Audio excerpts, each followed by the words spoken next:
10वां अध्याय। अपने गुरु श्री युक्तेश्वर जी से मेरी भेंट।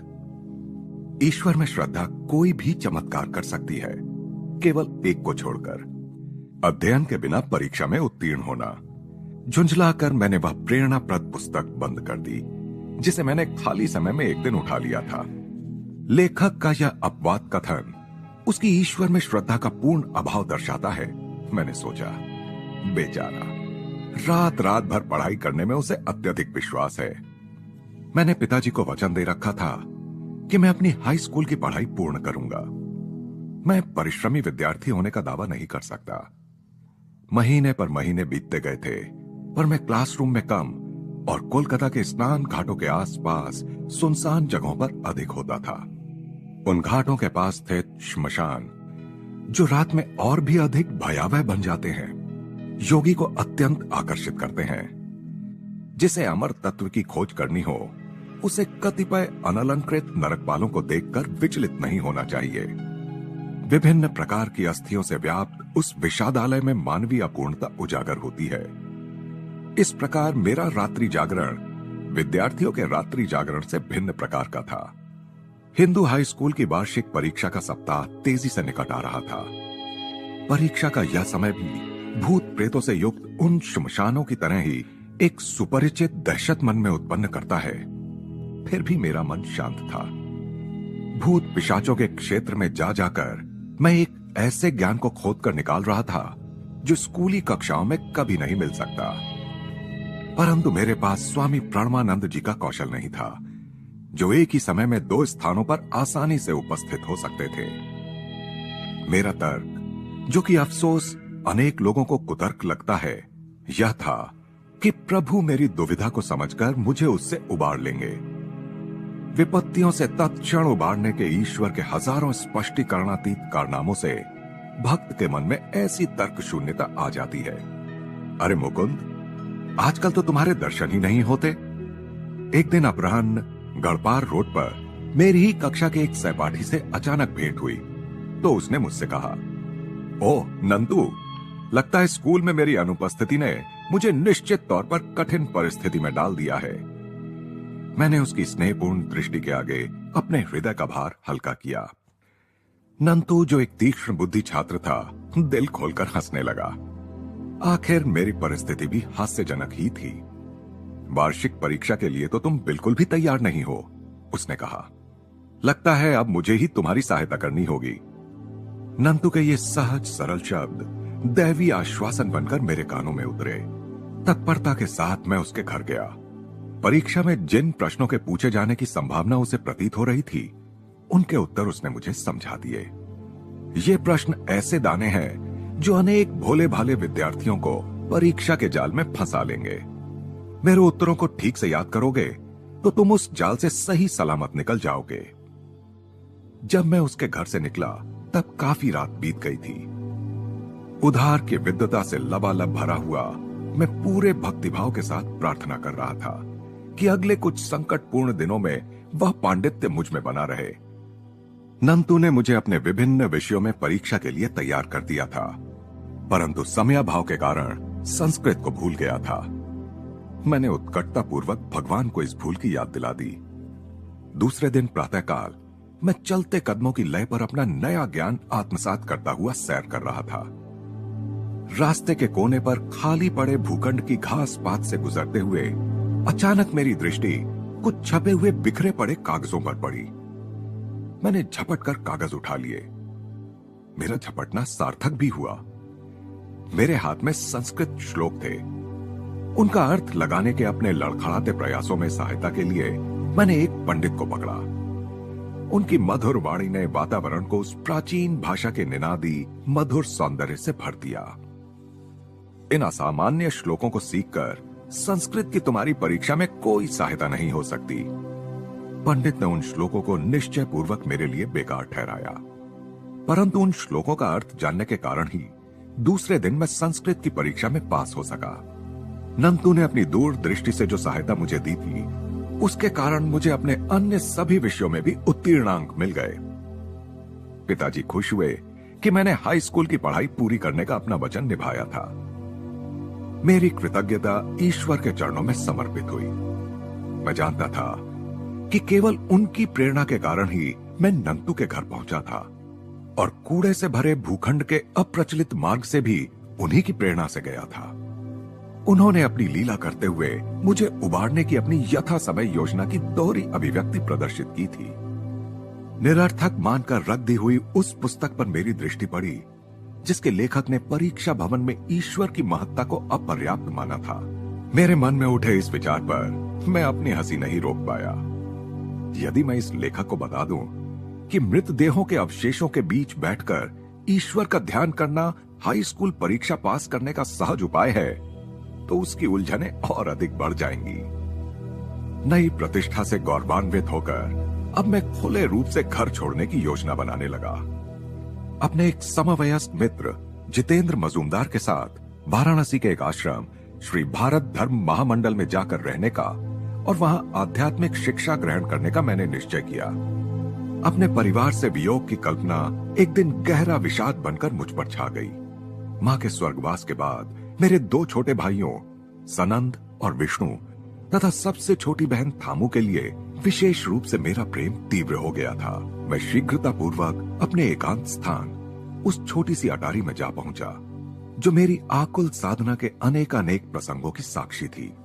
2 घंटों के अश्रुपात के बाद मैंने अपने में एक अपूर्व परिवर्तन अनुभव किया, जैसे किसी चमत्कारी परिष्कारक तत्व से मेरा अंतर धुलकर एकदम साफ हो गया हो। सारी आसक्ति हवा हो गई। मित्रों के मित्र ईश्वर की खोज करने का मेरा निश्चय और भी दृढ़ हो गया। मैं पिताजी के समक्ष उनका आशीर्वाद लेने के लिए खड़ा था। तब उन्होंने मर्माहत होकर कहा, मैं तुमसे आखिरी बार अनुरोध करता हूं, मेरा और अपने शोकाकुल भाई बहनों का त्याग मत करो। पूज्य पिताजी, मैं आपके प्रति अपने प्रेम को किन शब्दों में व्यक्त कर सकता हूं, परंतु उस परम पिता के लिए मेरा प्रेम उससे भी बढ़कर है जिसने मुझे इस लोक में आप जैसा आदर्श पिता प्रदान किया। मुझे जाने दीजिए ताकि मैं किसी दिन अधिक दिव्य ज्ञान के साथ आपके पास लौट सकूं। पिताजी की अनिच्छापूर्ण स्वीकृति के साथ मैं वाराणसी के आश्रम में पहले ही पहुंच चुके जितेंद्र के साथ होने के लिए निकल पड़ा। वहां पहुंचने पर आश्रम के युवा अधिपति स्वामी दयानंद जी ने हृदय पूर्वक मेरा स्वागत किया। लंबे छरहरे बदन के चिंतनशील मुखाकृति वाले स्वामी जी के प्रति मेरे मन में अनुकूल धारणा उत्पन्न हुई। उनकी गौर वर्ण मुखाकृति पर बुद्ध समान भाव था। मुझे यह देखकर खुशी हुई कि मेरे इस नए घर में भी एक अटारी थी। भोर और प्रातःकाल का समय मैं वहीं व्यतीत करने लगा। आश्रम वासियों को ध्यानाभ्यास का अत्यल्प ज्ञान था, अतः उनका विचार था कि मुझे अपना सारा समय आश्रम के प्रबंधात्मक कार्यों में लगाना चाहिए। अपराह्न उनके कार्यालय में मैं जो काम करता था उसके लिए वे मेरी सराहना करते थे। ईश्वर को इतनी जल्दी पकड़ने का प्रयास मत करो। एक दिन मैं भोर में अटारी की ओर जा रहा था, तब एक आश्रमवासी ने मेरा उपहास किया। मैं दयानंद जी के पास गया जो गंगा का दृश्य प्रस्तुत करने वाले अपने छोटे से कक्ष में व्यस्त थे। स्वामी जी, मेरी समझ में नहीं आ रहा है कि यहां मुझसे क्या अपेक्षा की जाती है। मुझे ईश्वर की प्रत्यक्ष अनुभूति की जिज्ञासा है। ईश्वर के अतिरिक्त मैं किसी और चीज से संतुष्ट नहीं हो सकता, न अच्छे कार्यों के साथ जुड़ने से, न उनके सिद्धांत से, न उन्हें करने से। गेरुए वस्त्रधारी स्वामी जी ने स्नेहपूर्वक मेरा कंधा थपथपाया। निकट ही खड़े कुछ शिष्यों को नकली फटकार लगाते हुए उन्होंने कहा, मुकुंद को परेशान मत करो, हमारे तौर तरीके वह सीख लेगा। मैंने शिष्टता पूर्वक अपना संदेह भीतर ही दबा लिया। शिष्यगण कक्ष से बाहर चले गए। डांट का उन पर कोई प्रभाव दृष्टिगोचर नहीं हो रहा था। दयानंद जी को अब मुझसे कुछ कहना था। मुकुंद, मैं देख रहा हूं कि तुम्हारे पिताजी तुम्हें नियमित रूप से पैसे भेजते हैं। वह पैसे उन्हें लौटा दो। यहां तुम्हें किसी पैसे की आवश्यकता नहीं। यहां तुम्हारे नियम पालन में दूसरी बात भोजन से संबंधित है। तुम कितने ही भूखे क्यों ना हो, उसके विषय में कभी किसी से मत कहो। मेरी आंखों में क्षुधार्तता प्रकट हो रही थी या नहीं मैं नहीं जानता, लेकिन इतना अवश्य जानता था कि मुझे भूख लगी हुई थी। आश्रम में दिन के प्रथम भोजन का नियत समय 12 बजे का था। अपने घर में प्रातः 9 बजे ही भरपेट नाश्ता करने का मैं आदी था। 3 घंटों का यह अंतर मुझे दिन पर दिन अधिकाधिक लंबा प्रतीत होने लगा। कोलकाता के वे दिन अब चले गए थे जब 10 मिनट की देरी के लिए भी मैं रसोइये पर बरस पड़ता था। अब मैं अपनी भूख को नियंत्रित करने की चेष्टा करने लगा। मैंने 24 घंटे का उपवास पूरा किया। दुगने चाव और उत्कंठा के साथ मैं दूसरे दिन के मध्याह्न की प्रतीक्षा करने लगा। दयानंद जी की ट्रेन विलंब से चल रही है, उनके आने तक भोजन नहीं होगा। जितेंद्र ने आकर यह दारुण वार्ता मुझे सुनाई। 2 सप्ताहों तक बाहर रहे स्वामी जी के स्वागत सम्मान में अनेक स्वादिष्ट व्यंजन बनाकर तैयार रखे हुए थे। उनकी भूख बढ़ाने वाली सुगंध से वातावरण भर गया था। निगलने के लिए और कुछ भी ना मिल पाने पर अब मैं बीते हुए कल के उपवास के दम्भ के अतिरिक्त और निगल ही क्या सकता था। हे प्रभु, कुछ ऐसा करो कि ट्रेन जल्दी आ जाए। मैंने सोचा, किसी के पास भूख का जिक्र न करने की जो निषेधाज्ञा दयानंद जी ने मुझे दे रखी थी, उसमें अवश्य ही वह परमदाता तो शामिल नहीं होगा। परंतु उस परमदाता का ध्यान भी उस समय कहीं और था। घड़ी मंथर गति से घंटों पर घंटे दर्शाती गई। जब हमारे प्रमुख महाराज ने मुख्य द्वार से प्रवेश किया तब अंधेरा छा रहा था। मैंने आनंदातिरेक के साथ उनका अभिवादन किया। दयानंद जी अब स्नान करेंगे, तत्पश्चात ध्यान करेंगे और तब जाकर भोजन परोसा जाएगा। जितेंद्र किसी अपशकुन सूचक पक्षी की तरह फिर मेरे पास आ गया था। मैं लगभग गिरने जैसा हो गया। निराहार रहना मेरे युवा उदर के लिए नया अनुभव था। पेट में दौड़ने वाले चूहे अब उसे कुतरने लग गए थे और पेट पूरी शक्ति के साथ विद्रोह कर रहा था। अकाल पीड़ितों के जो चित्र मैंने देखे थे वे प्रेतात्माओं की तरह मेरे सामने से गुजरने लगे। अकाल से वाराणसी में अगली मृत्यु अब किसी भी क्षण इसी आश्रम में होने वाली है, मैं सोच रहा था। संभावित मृत्यु 9 बजे टल गई। खाने का बुलावा जैसे साक्षात स्वर्गीय भोज का निमंत्रण बनकर आया। उस रात का भोजन मेरी स्मृति में जीवन के सबसे सार्थक अवसरों में से एक बनकर स्पष्ट रूप से बैठ गया है। भोजन में प्रगाढ़ तल्लीनता भी मुझे यह देखने से नहीं रोक पाई कि दयानंद जी का मन खाने में नहीं था। वे स्पष्टतः मेरी स्थूल सुखानुभूतियों से ऊपर थे। स्वामी जी, क्या आपको भूख नहीं लगी थी? पेट फटने तक खाकर तृप्ति का सुख अनुभव करता हुआ मैं उनके काम करने के कमरे में उनके साथ अकेला था। हाँ, भूख तो अवश्य लगी थी, उन्होंने कहा। पिछले 4 दिनों से मैंने कुछ भी खाया पिया नहीं था। मैं ट्रेन में कभी कुछ नहीं खाता क्योंकि वहां का वातावरण संसारी लोगों के विविध प्रकार के स्पंदनों से भरा रहता है। मेरे संप्रदाय के सन्यासियों के लिए निर्धारित सारे शास्त्रीय नियमों का मैं कड़ाई से पालन करता हूं। आश्रम की कुछ समस्याएं मेरे मन पर छाई हुई थीं, इसीलिए आज रात भोजन में मेरा मन नहीं था। जल्दी भी क्या है, कल मैं ठीक से भोजन करने का ध्यान रखूंगा। वे हंस पड़े। लज्जा के मारे मेरा दम घुटने लगा। परंतु कल की यंत्रणा को आसानी से भुला भी तो नहीं दिया जा सकता था। मैंने और एक बात कहने का साहस किया। स्वामी जी, आपके आदेश से मैं उलझन में पड़ गया हूं। कल्पना कीजिए कि मैं कभी खाना ना मांगू और कोई अपने आप मुझे खाना ना दे, तब तो मैं भूख से मर ही जाऊंगा। तब मरो, इस भयंकर उपदेश ने जैसे वातावरण में विस्फोट कर दिया। यदि मरना ही पड़ा तो मर जाओ मुकुंद। कभी भी यह मत मानो कि तुम भगवान की शक्ति से नहीं, अन्न की शक्ति से जीवित रहते हो। जिसने भरण पोषण के सब प्रकारों का सृजन किया है, जिसने भूख दी है, वह भगवान अपने भक्तों का भरण पोषण भी अवश्य करेगा। कभी यह कल्पना भी मत करना कि तुम चावल से जीवित हो, या रुपया पैसा या लोग तुम्हारा पालन पोषण करते हैं। यदि प्रभु तुम्हारी प्राण शक्ति को वापस ले ले, तो क्या इनमें से कोई तुम्हारी सहायता कर सकेगा? ये सब तो उस भगवान के ही साधन मात्र हैं। क्या इसमें तुम्हारा कोई अपना कर्तृत्व है कि अन्न का तुम्हारे पेट में पाचन होता है? विवेक की तलवार का उपयोग करो मुकुंद। माध्यम की जंजीरों को काट दो और उस सब के पीछे विद्यमान परम कारण को पहचानो। उनके भेदक शब्द मुझे अपनी किसी गहरी मज्जा में उतरते प्रतीत हुए। प्राचीन काल से चली आ रही वह भ्रांति तहस नहस हो गई, जिसके कारण शरीर के आदेश आत्मा को झुका देते थे। वहीं उसी क्षण मैंने परमात्मा की सर्व समर्थता का रसास्वादन किया। आगे के मेरे अविराम भ्रमणशील जीवन में कितने ही अपरिचित शहरों में वाराणसी के उस आश्रम में प्राप्त उपदेश की उपयोगिता को सिद्ध करने के कितने ही अवसर आए। कोलकाता से अपने साथ लाई हुई मेरी एकमात्र निधि थी साधु का वह चांदी का ताबीज, जो मां ने मेरे लिए रख छोड़ा था। वर्षों तक संभाल कर रखते हुए अब मैंने उसे आश्रम में अपने कमरे में सावधानी पूर्वक छुपा कर रखा था। ताबीज रूपी प्रमाण को देखकर मुझे होने वाले आनंद को फिर से ताजा करने के लिए मैंने एक दिन प्रातः उस बंद डिबिया को खोला। सीलबंद लिफाफा तो जैसा का वैसा था, परंतु आश्चर्य, ताबीज गायब था। शोकाकुल होकर मैंने हर संदेह को मिटाने के लिए लिफाफा फाड़ कर देखा।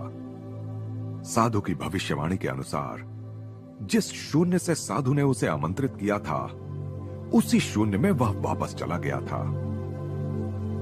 दयानंद जी के शिष्यों के साथ मेरे संबंध क्रमशः अधिकाधिक बिगड़ते चले गए। मेरी दृढ़ उदासीनता से चिढ़कर सारे आश्रमवासी मुझसे दूर होते चले गए। जिस आदर्श के लिए मैंने अपने घर को और अपनी सारी लौकिक आशा आकांक्षाओं को छोड़ दिया था, उस आदर्श का ध्यान करने की मेरी दृढ़ नियम निष्ठा पर चारों ओर से छिछली तानाकशी होने लगी। दारुण आत्मिक दुख से व्यथित होकर एक दिन भोर में ही मैंने यह निश्चय कर अटारी में प्रवेश किया कि जब तक उत्तर नहीं मिलेगा तब तक मैं प्रार्थना करता ही जाऊंगा। हे करुणामयी जगन्माते, या तो तुम स्वयं ही दिव्य दर्शनों के माध्यम से मुझे सिखाओ, या फिर जिसके माध्यम से सिखाओगी उस गुरु को भेज दो। कई घंटे बीत गए, पर सुबह सुबह कर की जा रही मेरी प्रार्थनाओं का कोई उत्तर नहीं आया। अचानक मुझे ऐसा लगा मानो मैं सशरीर ऊपर उठता हुआ असीम महाशून्य में पहुंच गया हूं। इस महाशून्य में मानो सब तरफ से, पर न जाने कहां से एक दिव्य नारी स्वर गूंजा, तुम्हारे गुरु आ जाएंगे। इतने में असीम जगत के उस दिव्य अनुभव को एक निश्चित स्थान से आई तीव्र पुकार ने छिन्न भिन्न कर दिया। नीचे रसोई घर से हबू नाम का एक युवा पुजारी मुझे पुकार रहा था। मुकुंद, बहुत हो गया ध्यान, यहां एक काम पर तुम्हें जाना है। कोई दूसरा दिन होता तो मैंने पलटकर जवाब दे दिया होता, परंतु अब मैंने अपना अश्रुसिक्त रो रो कर सूजा हुआ चेहरा पोंछा और चुपचाप उसके पास चल दिया। हबू और मैं वाराणसी में हमारे आश्रम से दूर स्थित बंगाली टोले के बाजार में जाने के लिए निकले। हम बाजार में सामान खरीद रहे थे। सूर्य तप तो रहा था, पर अभी मध्याह्न नहीं हुआ था, इसलिए उसने अपना उग्र रूप अभी धारण नहीं किया था। हम दोनों गृहिणियों, गाइडों, पंडे पुरोहितों, सादे वस्त्र धारण कर रखी विधवाओं, सम्माननीय ब्राह्मणों और वाराणसी में सर्वत्र विचरणशील सांडों की रंग बिरंगी भीड़ में से रास्ता निकालते जा रहे थे। हम आगे आगे बढ़ते ही जा रहे थे कि मैंने अपनी गर्दन घुमाकर एक आसानी से ध्यान में भी ना आने वाली संकरी गली की ओर देखा। गली के छोर पर स्वामियों का गेरुआ परिधान धारण किए एक महापुरुष निश्चल खड़े थे। उन पर दृष्टि पड़ते ही मुझे ऐसा लगा मानो युग युगांतर से मैं उन्हें जानता था। एक क्षण के लिए मेरी प्यासी आंखों ने उनका लोलुपता से पान किया, परंतु फिर मन में संशय जाग उठा। मेरा मन कहने लगा, इस परिव्राजक सन्यासी का चेहरा तुम्हारे किसी परिचित से शायद मिलता जुलता है। स्वप्नदर्शी, चलते चलो। 10 मिनट पश्चात मेरे पांव सुन्न हो गए। ऐसा लगा जैसे दोनों पांव पत्थर बन गए हों और अब मेरा भार आगे ढोने में असमर्थ हो गए हों। बड़े परिश्रम से मैं पीछे की ओर मुड़ा। तुरंत दोनों पांव स्वाभाविक अवस्था में आ गए। फिर पीछे मुड़ने पर पुनः वही विचित्र भारीपन लौट आया। वह महापुरुष मुझे चुंबकीय ढंग से अपनी ओर खींच रहे हैं। इस विचार के मन में आते ही मैंने अपने थैले हबू के हाथ में थमा दिए। वह आश्चर्य से मेरे पांवों का नाच देख रहा था। अब वह खिलखिलाकर हंस पड़ा। तुम्हें क्या तकलीफ है? पागल तो नहीं हो गए हो? मेरे मन में तुमुल मचा रही भावना के कारण मैंने कोई उत्तर नहीं दिया और चुपचाप तेजी से चल दिया। मैं ऐसे वापस चला जैसे मुझे पंख लग गए हों और शीघ्र ही उस गली में जा पहुंचा। उस ओर दृष्टि उठाते ही मैंने देखा कि वह शांत मूर्ति स्थिर दृष्टि से मेरी ही दिशा में देख रही थी। कुछ ही उत्कंठापूर्ण कदम मैंने उठाए तो सीधे उनके चरणों में पहुंच गया। गुरुदेव! यह दिव्य चेहरा वही था जिसे मैंने 1000 बार दिव्य दर्शनों में देखा था। नुकीली दाढ़ी और लहराते केशों से सज्जित, सिंह समान मस्तक में स्थित उन शांत तेजस्वी नेत्रों ने प्रायः मेरे रात्रिकालीन विशृंखल ध्यान के धुंधलेपन से ऐसे झांक कर देखा था जैसे उनमें कोई आश्वासन झलक रहा हो जिसे मैं पूरी तरह समझ नहीं पाता था। ओह मेरे प्रिय, तुम मेरे पास आ गए। आनंद कंपित स्वर में मेरे गुरु बंगाली भाषा में बार बार यह कह रहे थे। कितने वर्षों से मैं तुम्हारी प्रतीक्षा कर रहा था। निःशब्दता की एकता में हम दोनों एक हो गए। शब्दों का प्रयोजन निकृष्टतम प्रतीत होने लगा। कायल करने वाला संवाद गुरु के हृदय से शब्द रहित सांत्वना बनकर शिष्य के हृदय में समाता चला गया। अपने अंतर्मन में मैं निर्विवाद रूप से जान गया कि मेरे गुरु ईश्वर को जानते हैं और मुझे ईश्वर तक पहुंचा सकते हैं। इस जीवन का अंधकार पूर्व जीवन की स्मृतियों के मधुर अरुणोदय में अदृश्य हो गया। रोमांचक समय, भूत, वर्तमान और भविष्य काल चक्र पर चक्राकार घूमते दृश्य है। सूर्य इन पवित्र चरणों में मुझे पहली बार नहीं देख रहा था। मेरा हाथ पकड़कर मेरे गुरु मुझे काशी के राणा महल क्षेत्र में स्थित अपने डेरे पर ले गए। उनका बलवान शरीर दृढ़ कदमों से आगे बढ़ता था। इस समय उनकी आयु लगभग 55 वर्ष की थी, परंतु उनकी लंबी और सीधी देह में युवकों की सी चपलता और कार्यक्षमता थी। उनकी काली विशाल सुंदर आंखों में अथाह ज्ञान का तेज था। हल्के से घुंघराले केश उनके रौबीले मुख को सौम्यता प्रदान कर रहे थे। उनमें शक्ति और सौम्यता का सूक्ष्म संगम था। गंगा किनारे स्थित एक मकान की पत्थर से बनी बालकनी की ओर जाते हुए, जहां से गंगा साफ दिखाई देती थी, उन्होंने प्यार से कहा, मैं अपने आश्रम और जो कुछ भी मेरा है वह सब तुम्हें दे दूंगा। गुरुदेव, मैं केवल ज्ञान और ईश्वर प्राप्ति के लिए आपके पास आया हूं। मुझे आपका केवल वही गुप्त धन चाहिए। मेरे गुरु ने जब पुनः बोलने के लिए मुंह खोला, तब तक सांध्य आलोक की धूमिलता आधी उतर आई थी। उनकी आंखों में अथाह स्नेह झलक रहा था। मैं तुम्हें अपना निस्वार्थ प्रेम प्रदान करता हूं। अमूल्य शब्द। मेरे कानों में दोबारा उनके प्रेम का यह रस पड़ने तक 1/4 शताब्दी बीत गई। उनके होंठ भावोत्कटता प्रकट करने में अनभिज्ञ थे। उनके सागर समान विशाल हृदय को मौन प्रिय था। क्या तुम भी मुझे वैसा ही निस्वार्थ प्रेम दोगे? वे शिशु सुलभ आशा के साथ मेरी ओर देख रहे थे। मैं आपसे सदा सर्वदा के लिए प्रेम करूंगा गुरुदेव। साधारण प्रेम स्वार्थी होता है। उसका मूल कामनाओं और तृप्तियों की दलदल में स्थित होता है। दिव्य प्रेम में कोई शर्त नहीं होती, कोई सीमा नहीं होती, कोई परिवर्तन नहीं होता। शुद्ध प्रेम के स्तंभनकारी स्पर्श से मानवीय हृदय में नित्य होने वाले परिवर्तन सदा के लिए रुक जाते हैं। विनम्रता पूर्वक उन्होंने आगे कहा, यदि कभी भी तुम मुझे ईश्वर प्राप्ति की अवस्था से गिरता देखो तो मुझे वचन दो कि तुम मेरा सिर अपनी गोद में लेकर मुझे उस प्रियतम प्रभु के पास लौटा लाने में सहायता करोगे जिसे हम दोनों पूजते हैं।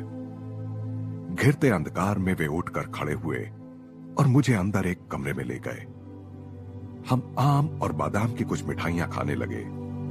साथ साथ वार्तालाप चल रहा था।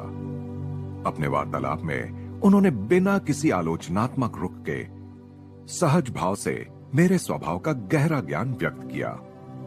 उनकी अंतर्जात विनम्रता और अगाध ज्ञान के प्रताप को देखकर मैं विस्मय विभोर हो गया। अपने तावीज के लिए दुख मत करो, उसका उद्देश्य पूरा हो चुका है। किसी दैवी दर्पण की भांति मेरे गुरु ने स्पष्टतः मेरे संपूर्ण जीवन के प्रतिबिंब को देख लिया था।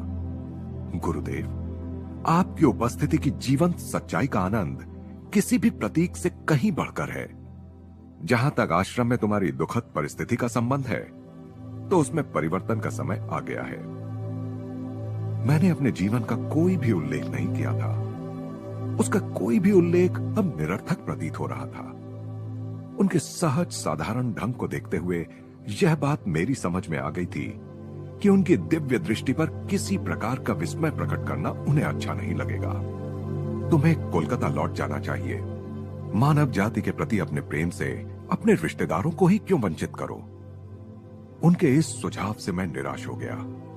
मेरे परिवार के घर लौट आने का अनुरोध करने वाले अनेक पत्रों की मैं अब तक उपेक्षा करता रहा था। तब भी परिजन मेरे लौटने की भविष्यवाणी कर ही रहे थे। अनंत ने तो कहा था, इस पक्षी शावक को आध्यात्मिक आकाश में उड़ लेने दो। वहां के भारी वातावरण में इसके पंख थक जाएंगे, तब हम इसे घर की ओर नीचे झपट्टा मारते और अपने पंख समेटकर चुपचाप अपने पारिवारिक घोंसले में आराम करते देखेंगे। उत्साह भंग करने वाली यह तुलना मेरे मन में अभी ताजी थी और मैं कोलकाता की दिशा में कोई झपट्टा ना मारने के लिए कृत संकल्प था। गुरुदेव, मैं लौटकर घर नहीं जाऊंगा, परंतु मैं आपके साथ कहीं भी आने के लिए तैयार हूं। कृपा करके मुझे अपना नाम और पता बता दीजिए। स्वामी श्री युक्तेश्वर गिरी। मेरा मुख्य आश्रम श्री रामपुर में रायघाट लेन में है। यहां मैं केवल थोड़े दिनों के लिए अपनी मां से मिलने आया हूं। भगवान की अपने भक्तों के साथ गूढ़ लीला देखकर मैं हैरान था। श्री रामपुर कोलकाता से केवल 12 मील दूर है, फिर भी उस इलाके में कभी मुझे अपने गुरु की झलक नहीं मिली। एक दूसरे से मिलने के लिए हमें यात्रा करके लाहिड़ी महाशय की स्मृतियों से पुनीत प्राचीन नगरी काशी आना पड़ा। इस नगरी की धरती को बुद्ध, शंकराचार्य और अनेकानेक योगियों, अवतारों की चरण ब्रज ने भी पवित्र किया है। तुम 4 सप्ताहों में मेरे पास आओगे। श्री युक्तेश्वर के स्वर में पहली बार कठोरता आ गई थी। अब जबकि मैंने तुम्हें अपने चिरंतन प्रेम के बारे में बता दिया है और तुम्हें पाने पर अपना हर्ष प्रकट कर दिया है, तो तुम मेरे अनुरोध की अवहेलना करने पर तुले हुए हो। अगली बार जब हम मिलेंगे तब तुम्हें अपने में मेरी रुचि को पुनः जागृत करना पड़ेगा। मैं आसानी से तुम्हें शिष्य रूप में स्वीकार नहीं करूंगा। मेरी कठोर शिक्षा के आज्ञा पालन द्वारा तुम्हें संपूर्ण समर्पण करना होगा। मैं दुराग्रह पूर्वक चुप रहा। मेरे गुरु ने शीघ्र ही मेरी समस्या को पहचान लिया। तुम समझते हो कि तुम्हारे रिश्तेदार तुम पर हंसेंगे। मैं लौट कर नहीं जाऊंगा। तुम 30 दिन में लौट जाओगे, कदापि नहीं। इस वाद विवाद से उत्पन्न तनाव में कोई कमी नहीं आई। मैंने उनके चरणों में आदर पूर्वक प्रणाम किया और वहां से चल दिया। अर्धरात्रि के अंधकार में आश्रम की ओर चलता हुआ मैं सोचता जा रहा था कि हमारी इस अद्भुत भेंट का अंत इतना बेसुरा क्यों हुआ। माया का तराजू प्रत्येक आनंद के साथ समतुल्य दुख भी तौल देता है। मेरा किशोर हृदय अभी मेरे गुरु की रूपांतरकारी अंगुलियों के लिए पर्याप्त रूप से मुलायम नहीं बना था। दूसरे दिन सुबह मैंने देखा कि आश्रम वासियों का मेरे प्रति द्वेष भाव और भी अधिक बढ़ गया है। वे नित्य अशिष्टताओं से मुझे दिन भर सताने लगे। इसी प्रकार 3 सप्ताह बीत गए। फिर दयानंद जी एक सम्मेलन में भाग लेने के लिए मुंबई चले गए। मुझ अभागे के सिर पर जैसे पहाड़ टूट पड़ा। मुकुंद परजीवी है, आश्रम की सुविधाओं का तो लाभ उठा रहा है, पर बदले में आश्रम के लिए कुछ नहीं करता। एक दिन मुझ पर चल रही यह टीका टिप्पणी मेरे कानों में पड़ी तो पहली बार मुझे खेद हुआ कि मैंने सारा पैसा पिताजी को वापस भेज देने के आदेश को मान लिया था। भारी हृदय से मैं अपने एकमात्र मित्र जितेंद्र के पास जा पहुंचा। मैं आश्रम छोड़कर जा रहा हूं। जब दयानंद जी लौट आए तो उनके चरणों में मेरा प्रणाम कहकर मेरी ओर से क्षमा मांग लेना। मैं भी यह आश्रम छोड़कर आ रहा हूं। यहां मेरे ध्यान करने के प्रयासों पर प्रतिक्रिया का हाल भी तुम्हारे जैसा ही है। जितेंद्र निश्चय पूर्वक बोल रहा था। मैं एक ईश्वर प्राप्त संत से मिला हूं। चलो हम उनके पास श्री रामपुर चलते हैं। और इस प्रकार पक्षी कोलकाता के संकटजनक रूप से निकट नीचे झपटने की तैयारी कर रहा था।